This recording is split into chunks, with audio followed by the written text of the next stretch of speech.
우와, 진짜 이렇게 작은 사이즈에 8700G까지 넣을 수 있다고? 그래도 20만원대에 8600G는 못 참지. 8600G 가자! 안녕하세요, 드레이입니다. 왕년에 미니 PC 좀 만져본 저로서 오늘 제품은 어떻게 표현하면 좋을까 이런 생각을 하다가 이 말이 가장 잘 어울리는 말 같았는데요. 왕의 귀한 데스크탑 프로세서의 성능을 최대한 이끌어내면서 크기는 일반 파워 서플라이 수준으로 줄여버린 엄청난 데스크탑이라고 볼 수가 있는데요. 오늘은 이 에즈락 데스크 미니 X600에 대해 알아보려고 합니다. 여기 있는 X600을 같이 조립해 볼 거고요. 필수적으로 설정해줘야 되는 것들을 몇 가지 소개할 거예요. 그 후에 X600의 성능 당연히 테스트 할 거고요. 요즘 중국발 미니 PC들 엄청 많은데 이런 제품들과 어떤 점이 다른지도 간단히 설명해보는 그런 시간을 갖도록 하겠습니다. 오늘의 주인공은 쿠팡에서 구매를 했고요. 구매한 지는 제가 조금 됐는데 컴텍스 2024 기간에 배송이 와서 그래서 타이밍이 조금 꼬여버린 그러한 제품이고요. 서멀라이트 쿨러도 구매했습니다. 90mm 펜 사이즈에 36mm 높이의 로우 프로파일 공랭 쿨러고요. 무선 랜, 블루투스를 활용할 거라서 이 역시도 세트로 판매하는 것을 구매했고요. 램과 저장 장치는 업체로부터 지원을 받았습니다. 요거 가지고 이렇게 세팅을 해볼게요. 조립부터 해줘야겠죠. 우선 X600의 구성품을 보면 본체, 설명서, 어댑터와 케이블, 번들 쿨러, 사타 추가 케이블과 고무 지지대, 나사입니다. 본체부터 볼게요. 후면을 보면 4군데 나사를 풀러야 하는데요. 드라이버로 쉽게 풀리기 때문에 저처럼 진행을 해주시면 되고요. 가운데를 쭉 잡아당기면 케이스에서 메인보드를 꺼낼 수 있습니다. 그리고 전면 USB 케이블이 연결되어 있는데 분리해주는 게 조금 더 편하더라고요. 그렇게 분리하게 되면 정말 작고 이뻐요. 그죠? 그리고 메인보드와 케이스 지지대를 또 분리를 해줘야 하는데요. 귀퉁이 부분에 은색 나사가 보이시죠? 역시 풀어줘야 합니다. 그리고 살살 들어주면 분리가 되는데요. 이렇게 해야 X600 메인보드를 제대로 볼 수 있습니다. 메인보드 뒷면에 젠4 M.2가 있는데요. 보통의 M.2 슬롯에 꽂는 것처럼 꽂고 나사로 고정시키면 되고요.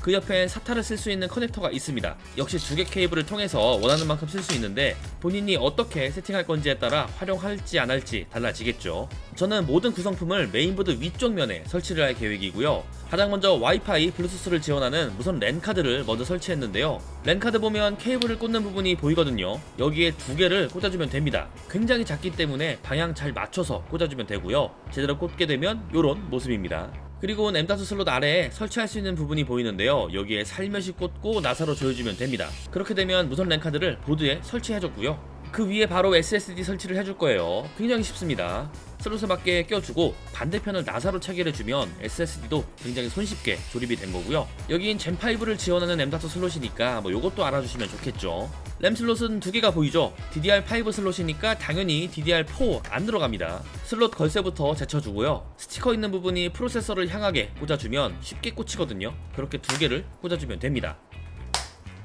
그리고 프로세서를 설치해줘야 하는데요. 기다란 고정대를 꾹 누른 상태에서 살짝 옆으로 민 후에 위로 들어 올리면 덮개를 열 수가 있고 플라스틱 부품이 체결되어 있거든요. 요것도 분리를 시켜주고요. 저희는 서멀라이트 쿨러를 쓸 거라서 번들 쿨러도 안 쓸 거고 번들 쿨러 고정대도 제거를 시켜줄 거예요.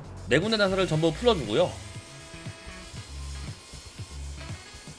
검은색 플라스틱 부품까지 같이 탈착을 시켜주면 됩니다. 여기까지는 간단하죠. 그 다음 쿨러를 가지고 오면 되는데요. 쿨러에 원래 붙어있는 제품을 떼고 AM5용으로 교체해줘야 합니다. 히트 스프레더와 맞닿는 쪽에 보면 역시 4개의 나사가 보이거든요. 이걸 풀어주고 기존에 넓게 퍼진 디귿자 모양을 제거해주고요. 훨씬 각도가 좁혀진 디귿자 모양이 있습니다. 이걸 다시 설치해주면 됩니다. 하단 지지하는 게 없어서 조금 빡치는데 일단 한쪽 구멍부터 잘 맞춘 후에 나사로 고정을 해주고 디귿자 부품이 어느정도 움직이지 않을 때 나머지 반대편도 나사로 조여주면 되더라고요. 반대편도 같은 방식으로 진행해주고요. 그렇게 되면 이런 모습을 볼 수가 있고요. 그리고 디귿자를 설치할 때 나사 구멍이 한쪽은 살짝 들어가 있고 그 반대편은 살짝 튀어나와 있습니다. 현재 영상에서 보면 튀어나온 쪽이 쿨러를 보고 있죠. 이렇게 설치를 해주셔야 편하더라고요. 보드와 쿨러를 연결해주고 지지해주는 부품이 있습니다. 이렇게 생겼는데요. 이게 짧은 게 있고 긴 게 있거든요. 짧은 제품으로 설치를 해주셔야 하고요. 총 4개를 쿨러에 설치해주면 됩니다. 충분히 손으로 돌려도 고정이 되기 때문에 다른 부품이 필요하진 않고요. 다 되면 이런 모습을 하게 됩니다. 그리고 프로세서를 설치해주면 되는데요. 지금 메인보드의 방향을 잘 보시면 프로세서가 바로 들어가게 되는데요. 소켓에도 홈이 있고 프로세서에도 파인 홈이 있거든요. 맞춰서 넣어주면 쏙 들어가게 되고요. 덮개를 내려주고 고정대를 내려서 고정시켜주면 메인보드의 프로세서까지는 설치가 끝나게 됩니다.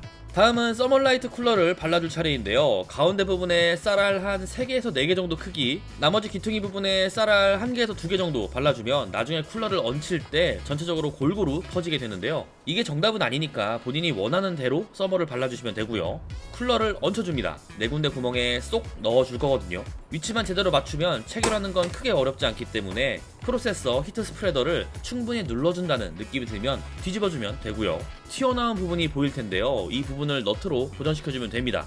손으로는 어느 정도 돌려지긴 하고 확실히 고정하기 위해선 미니 너트 렌치가 있는데 이게 두께가 있어서 간섭이 생기긴 하거든요. 그래도 조여지기는 합니다. 너무 꽉 조이면 휘기 때문에 너트와 나사 끝이 적당히 평형을 이루거나 너트가 조금 더 튀어나온 정도로 조여주시면 크게 문제는 없을 듯 합니다. 그리고 쿨러 케이블은 CPU 펜 1이라고 보일 텐데요. 여기에 꽂아주시면 됩니다. 기가 막힙니다. 이 작은 크기의 프로세서, 쿨러, 램, SSD, 무선 랜 카드 다 들어간 거죠. 정말 귀여우면서도 강력한 시스템입니다. 무선 랜 케이블을 아이오 쉴드 상단에 조립해줘야 하는데요. 구멍이 3개 있거든요. 가운데 구멍은 그대로 놔두고 양옆을 뚫어주면 됩니다. 힘을 꽤 줘야 하기 때문에 다치지 않게 조심하시고요. 그리고 조립은 분해 역순이겠죠. 아이오 쉴드에 맞춰서 포트를 위치시켜주고 귀퉁이 나사 구멍과 잘 맞춰줍니다. 은색 나사 4개를 조여주면 메인보드 체결이 끝나게 되고요. 무선 랜 케이블의 끝에 너트를 제거하고 구멍에 하나씩 넣어서 2개가 제대로 고정이 되게끔 조여주시면 됩니다. 손으로는 한계가 있어서 도구를 통해서 조금 더 조여주시면 좋더라고요. 그리고 처음 제거했었던 전면 USB 케이블 기억하시죠? 램 옆에 있는데요. 여기에 다시 꽂아주시면 되고요. 혹시나 USB 포트가 부족하다 하시는 분들은 측면에 막혀있는 부분을 뚫어주시고요. USB 케이블을 하나 구매하셔야 됩니다. X300대는 기본인데 600에 와서는 따로 구매해야 하더라고요. 아무튼 모든 게 다 조립되었으니 그대로 넣어주면 쏙 들어가게 되는데요. 후면 나사를 전부 조여준 후에 마지막으로 안테나가 있는데요. 이건 역시도 간단하게 돌려주면 조립은 끝나게 됩니다. 그리고 고무지지대가 있는데요. 테이프로 붙이는 거라 자유롭게 탈부착이 됩니다. 측면에 설치를 해도 되고 하단부에 설치해도 되거든요. 이건 본인이 어떻게 세워둘지에 따라서 붙이시면 되고요. 그리고 윈도우를 설치해주면 끝나게 됩니다. 이야, 정말 이쁩니다. 물론 전작과 같은 디자인이지만 X300이 나쁘진 않았거든요. 정말 작은 사이즈인데 그래픽카드만 빠진 고성능인 거잖아요. 만족 대만족이고요. 그리고 바이오스에서 몇 가지 세팅을 해줘야 하는 게 있습니다. 일단 램 클럭이 5600MHz인데 아무 설정을 안 하면 5200MHz로 인식을 하게 적용되어 있습니다. 그래서 5600으로 바꿔줘도 되고요. 마이크론 램은 6000까지 클럭을 올려봤는데 여기까지는 먹히더라고요. F6 누른 후에 OC 트위커에서 D램 프리퀀시 선택한 후에 원하는 클럭으로 맞춰주는 작업이 필요하고 내장 그래픽의 램 용량을 확보해줘야 합니다. 역시 F6 눌러서 어드밴스드 모드 들어가고요. 어드밴스드 항목에서 AMD CBS를 선택해줍니다. 그리고는 가운데쯤에 NBIO 커먼 옵션스를 들어가고 GFX 컨피규레이션을 들어간 다음에 iGPU 컨피규레이션이 오토로 되어 있거든요. 이 항목을 UMA 스페시파이드로 바꿔주면 UMA 프레임 버퍼 사이즈가 새로 생긴 것을 알 수가 있는데요. 기존의 384메가에서 4기가로 바꿔주셔야 합니다. 그리고는 엑싯의 최상위로 들어가서 저장 후 나오시면 됩니다. 바이오스 업데이트도 진행을 해줘야 하는데요. 업로드 기준으로는 6월 13일날 2.01 버전이 업로드가 되었고 이 바이오스를 다운로드하고 USB에 담아준 후에 압축을 해제시켜주면 됩니다. 그리고 바이오스 화면에 들어가서 F6 눌러서 어드밴스드 모드 들어가고요. 상단에 2를 눌러서 인스턴트 플래시 항목 보이죠? 이걸 눌러주고 Yes를 눌러주면 USB에 담았던 바이오스 업데이트용 파일이 보이게 됩니다. 당연히 업데이트 눌러주고요. 그 이후엔 진행만 기다리면 끝이 나게 됩니다. 여러 세팅을 해주고 안 해주고의 차이가 저는 확실하게 보이긴 했는데요. 특히 D램을 확보해줘야 내장 그래픽을 쓰는 경우에 쾌적함이 달라질 수가 있을 테고요. 3D마크 파이어 스트라이크로 각 램 클럭별 성능을 확인해보니 확실히 6000MHz로 세팅해두는 게 가장 성능은 좋았습니다. 그래서 6000MHz의 세팅 때에 3D마크 2종의 벤치마크 결과는 이렇고요. 시대벤치 RE3의 경우도 상당히 훌륭합니다. 6코어 12스레드에 라데온 760M 내장 그래픽이 탑재된 프로세서잖아요. 훌륭합니다. 그리고 마이크론 T500 SSD의 속도를 살펴보았는데요. 절반 이상 채우고도 속도는 제대로 나오더라고요. 웬만한 환경에서는 차고 넘치는 속도라고 볼 수가 있겠죠. 이제는 게임으로 테스트를 해볼게요. 모든 옵션은 가장 낮게 세팅해뒀고 FSR, RSR은 적용하지 않고 AFMF만 적용해보고 비교해보았습니다. 포르자는 뭐 전혀 문제 없습니다. 화면 전환이 빠른 게임도 아니잖아요. 실제 게임을 하면서도 AFMF를 쓰시는 분들이 상당히 만족하는 게임 중에 하나고요. 사펑의 경우도 잘 먹히긴 하는데 요거는 벤치 환경이고 실제 게임에서는 화면이 빠르게 움직이다 보니 몇몇 장면에선 프레임이 떨어지는 게 느껴집니다. 호재던도 상당히 만족스럽긴 합니다. 다만 사펑과 마찬가지로 실제 게임에서 시점을 확확 바꿀 수가 있는데요. 패드로 연결하고 게임을 하면 생각보다 꽤나 할만하다고 하더라고요. 마우스보다는 시점 이동이 천천히 이루어지니까요. 디아포는 뭐 상당히 만족스럽습니다. 애초에 AFMF가 없어도 RSR이나 FSR의 도움으로 재미있게 할 수 있는 게임이죠. 호그와트 레거시도 호재던과 비슷한 느낌입니다. 시점이 확 바뀌는 지점에서는 불쾌감이 들 수 있다, 뭐 이렇게 말할 수 있을 것 같고요. 오버워치 2가 AFMF를 켰을 때 가장 궁합이 좋지 않은 게임인데요. 화면이 워낙 빠르게 바뀌다 보니 AFMF를 유지하다가 꺼졌다가 다시 유지하다가 꺼졌다가를 반복합니다. 평균 프레임에선 이득이겠으나 실제 게임을 하면서는 순간 프레임이 뚝 떨어지는 장면에서는 꽤나 답답함이 들 수가 있고요. 어크 바랄라도 호재던과 비슷하겠죠. 시점 이동이 천천히 진행이 되면 굉장히 부드러운 화면을 볼 수가 있지만 상하좌우 확확 바뀐다면 AFMF가 꺼지기 때문에 이런 부분에서는 주의가 필요할 것 같습니다. 실시간 프레임도 그렇고 평균 프레임을 비교해봐도 당연히 AFMF 쪽이 훨씬 더 높게 측정이 되지만 단점이 하나 있죠. 바로 빠른 화면 전환이 이루어질 때 프레임이 급격히 떨어진다는 건데요. 오버워치 2 같은 게임에서는 화면 전환이 빠를 수밖에 없잖아요. 그렇다 보니 순간적으로 프레임이 확 낮아지는 경우가 생기게 됩니다. 아직까지는 모든 게임, 모든 화면에 최적화가 되었다고 보기는 힘들기 때문에 드라이버 업데이트가 더 되었으면 하고요. 게임에 따라 다르긴 한데 온도가 80도 초반선까지 올라가긴 합니다. 조금 더 낮았으면 좋았을 것 같기는 한데 서머를 조금 더 괜찮은 걸 쓰면 이것보다는 온도가 낮지 않을까 하는 그런 생각도 들었고요. 소비 전력은 본체 전부 계산해보면 모니터에 찍혀있는 전력에서 한 15에서 20W 정도 추가해주면 되더라고요. 게임을 플레이하면 한 90에서 100W 뭐 요정도라고 보시면 될 것 같고요. 소음은 번들보다는 확실히 좋지만 X300에서 활용했었던 녹투아를 떠올리자면 확실히 녹투아에는 미치지 못한다, 좀 요렇게 평가를 하고 싶은데요. 가격 차이가 꽤 나다 보니 요런 부분은 감수를 해야겠죠. 이렇게 세팅하고 테스트해보면서 상당히 마음에 들었던 부분은 제 기대보다 훨씬 더 준수한 부품들의 밸런스였다는 건데요. 패널 PM이 올라가면 소음이 발생하긴 하는데 그래도 번들 쿨러보다는 훨씬 낫고요. 녹투아가 넘버원이긴 하지만 가격이 부담인 분들이라면 그 대용으로 써도 나쁘진 않겠다, 그런 생각이 들었습니다. 물론 조립은 조금 빡쳐요. 램도 32GB 구성이 부담스러우면 8GB 2개 꽂아도 충분합니다. SSD 역시 저렴한 500GB 정도로 쓴다고 해도 전혀 문제 없고요. 마음만 먹으면 충분히 고사양으로 세팅이 가능하고 조금 부족하면 부족한 대로 세팅을 해도 나중에 교체가 가능하니까 이 점이 마음에 들었고요. 램 슬롯과 M.2 슬롯은 각각 2개씩, 거기에 SATA까지 추가할 수가 있거든요. 확장성 상당히 좋다. 마지막으로는 전력 사용량으로부터 비교적 자유롭다는 건데요. 조금 더 높은 전력을 활용해야 하는 환경에서 좋을 수가 있는 구성이겠죠. 반대로 활용하면서 아쉬웠던 부분은 포트 구성이라고 생각을 합니다. 이제는 굳이 이게 필요한가 싶을 D석 요게 들어가는데요.